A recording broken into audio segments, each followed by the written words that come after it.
Today we're going to learn how to get this diameter onto these the easiest way I know how, and some of you are having some issues with that. And so first thing I'm going to do is I'm going to start up the lathe here, get it turned at a fairly low RPM, 500, 600, whatever. Right now it's at even 1,000, we're at 800, something like that. So a couple things I want you to see. First off, I'm going to come in about a ½ an inch and make a line. That's where the edge of the knob that I've got here. I'm going to come over here and mark. That is now the maximum width I need to go, okay? And so the last thing I'm going to mark is my maximum diameter that I need to go down to, and that's going to be right about here, okay? Once I have that, I'm going to go ahead and kick up the speed to around whatever we've been cutting at. I think we've been cutting at 15 to 1800. On this outside portion, I'm going to use my parting tool. Parting tool is the one that looks like a big triangle. It should have a good sharp edge. And I'm going to part this down till it's pretty small on this side, okay? Starting high, working down and in. You can see I bring that quite a ways down in there, okay? Down to where on this end I can worry about, I only have to be worried about that rotation. I do it again.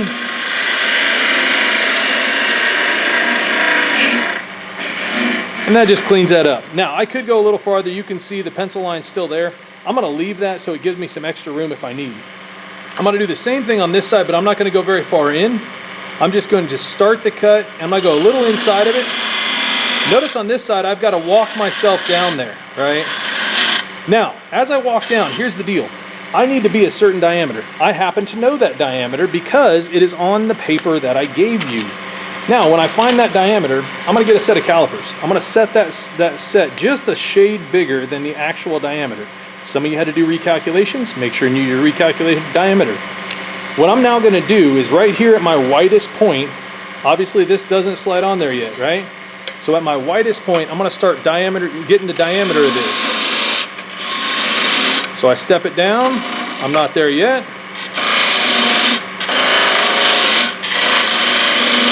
Keep stepping down. I'm getting closer. So now once I'm closer, I take much smaller cuts, right? There we go. That is just barely sliding over. And now I'm going to take everything down to that cut.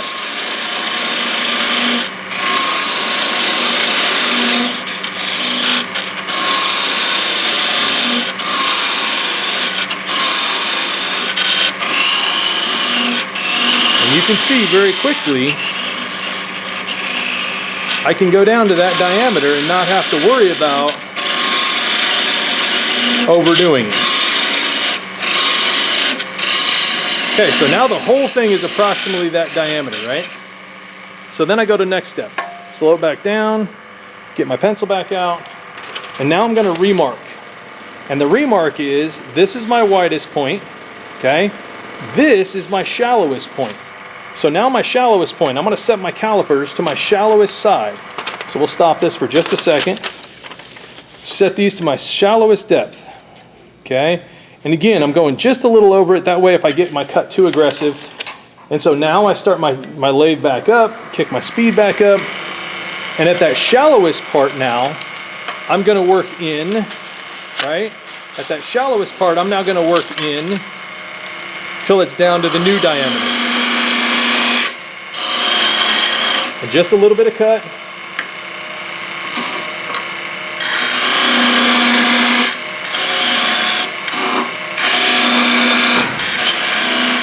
Getting closer, there it is. And I'm just over it.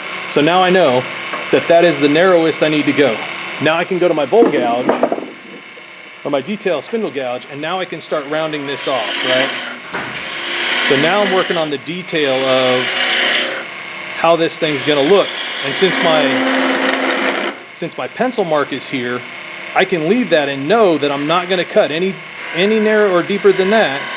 And now I can truly start working on the shape of this, both directions. On this side, I know I'm not going any deeper than what we made our depth right there. Okay? On this side, notice I'm starting flat and I'm working in. That's making that curve. And you can see it transitioned in nicely. We can put our little chamfer on, clean up this side.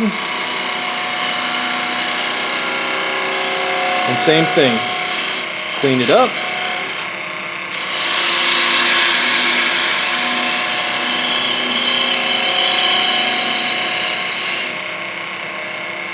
And then all it is a matter of evening this out. I probably went a little too far on this side, but no, we can even it out and make sure our diameters are all right from there. Hope this helps. On the same thing on the other side, we'll show you that real quick. The only difference on the other side, when I'm taking this down, I watch out for that drive center there. And I don't touch the drive center. And then on my third one is when I'll go a little bit deeper. I know you can't see it from where you're at, but now my drive center's still good. And I can take that down to a certain diameter as well. Hope this helped.